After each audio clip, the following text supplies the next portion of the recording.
బెంగాల్లో మహిళా ముఖ్యమంత్రి ఉన్న అక్కడున్న మహిళల్ని అర్ధరాత్రి పూట్ల కార్యాలయాలకి ఏది తృణమూల్ కాంగ్రెస్ కార్యాలయాలకు పిలిచి వాళ్ళని వాడుకునేటటువంటి దుర్మార్గమైనటువంటి వ్యవహారం ఏదైతే ఉందో ఇంతకుముందే మనం చెప్పుకున్నాం.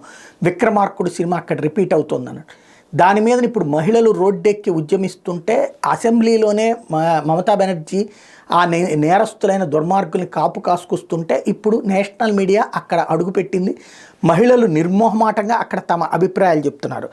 తాజాగా ఈ అంశానికి సంబంధించి చాడాశాస్త్రి గారికి సంబంధించిన ఒక కథనం చూద్దాం. బెంగాల్లో 24 జిల్లాలో సందేశ్ కలీ ప్రాంతంలో అక్కడ టీఎంసీ నాయకుడు అతని అనుచరులు స్త్రీలను ఆడపిల్లలను రాత్రిపూట్ల తీసుకుపోతూ టీఎంసీ ఆఫీసులోనే వారిపై అత్యాచారాలు చేస్తూ వారికి నచ్చినప్పుడు మళ్ళీ ఆ స్త్రీలను ఆడపిల్లలను వాళ్ళ ఇళ్లకు వెనక్కి పంపుతున్నారట. పోలీసులకు ఫిర్యాదు చేసిన వాళ్ళు పట్టించుకోవడం లేదని గత 10 రోజులుగా అక్కడ స్త్రీలు భారీగా ఆందోళన చేస్తూ జాతీయ మీడియా దృష్టికి తీసుకొచ్చారు. ఆ ప్రాంతంలో ఎక్కువగా షెడ్యూల్ కులాలు మరియు తెగల వాళ్ళు ఉన్నారు. వారే అత్యాచార బాధితులు.